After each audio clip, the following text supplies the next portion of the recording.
Buku agenda. Buku agenda terbagi menjadi 3. Yang pertama adalah buku agenda tunggal, yang kedua buku agenda kembar, dan yang ketiga adalah buku agenda berpasangan. Sekarang kita akan mempelajari tentang buku agenda tunggal.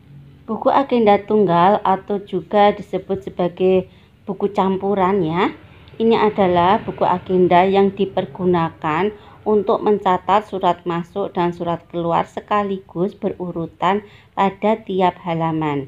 Nah, jadi anak-anak, untuk buku agenda tunggal ini antara surat masuk dan surat keluar pencatatannya itu ditulis dalam satu lembar atau satu halaman. Ini dicatat berdasarkan urutan dari tanggal-tanggal tersebut. Fungsi buku agenda tunggal ini adalah merupakan sebuah buku khusus yang digunakan untuk mencatat keluar masuknya surat. Anak-anak, ini adalah format dan contoh buku agenda tunggal. Kita perhatikan di sini ya. Kolom-kolomnya terdiri dari nomor agenda, tanggal agenda, kemudian nomor surat, tanggal surat, ini surat masuk atau surat keluar, dari atau kepada. Jika itu surat masuk, maka dituliskan dari siapa surat tersebut. Jika itu surat keluar, maka ditujukan kepada siapa surat tersebut. Kemudian isi ringkasnya ini bisa melihat dari perihal yang ada di surat atau membaca terlebih dahulu isi surat tersebut. Kemudian kodenya ini disesuaikan. Dan kolom yang terakhir adalah kolom keterangan. Sekarang kita akan jelaskan satu persatu ya. Nomor ini diisi dengan nomor urut.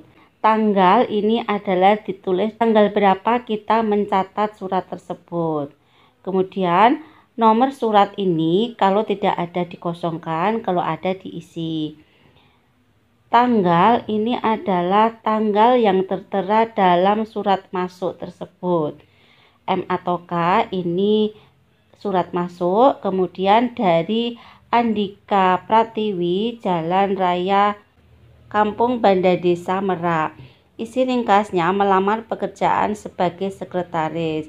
Kemudian kodenya ini adalah KP1.11.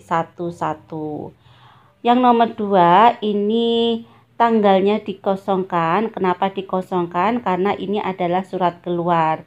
Tetapi boleh juga dituliskan tanggal keluarnya surat atau tanggal yang tertera pada surat keluar tersebut.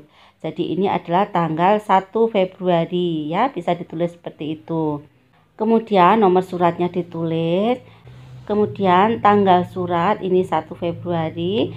Jadi yang di sebelah tanggal agenda ini bisa disamakan ya, surat keluar.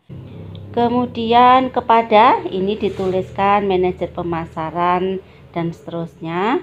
Isi ringkasnya ini pemesanan furnitur kantor. Kemudian kodenya ini adalah PD321. Kemudian kita lihat di sini nomor 2 dan nomor 3 ini adalah tanggal suratnya sama ya. Sama-sama tanggal 1 Februari 2019. Bagaimana cara menempatkan di mana yang surat ditulis terdahulu. Nah, anak-anak, jika ada 2 surat atau lebih yang tanggalnya sama, maka dalam penulisannya ini didahulukan yang nomornya terkecil ya. Jadi untuk nomor 2 ini nomor 12, kemudian yang nomor 3 ini adalah nomornya 043 ya. Jadi seperti itu. Kemudian untuk MK bisa dipilih kalau surat masuk M, kalau K itu surat keluar. Kepadanya juga ditulis, kemudian isi ringkasnya ditulis dan diberikan kode. Kemudian nomor 5 ini adalah tanggal agenda 8 Februari. Kemudian nomornya ditulis di situ, tanggalnya 5 Februari.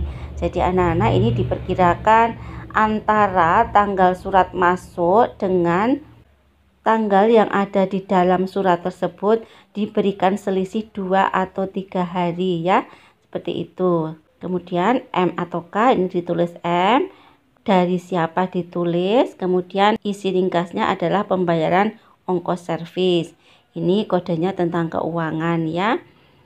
Dan seterusnya kalian bisa mempelajarinya di sini.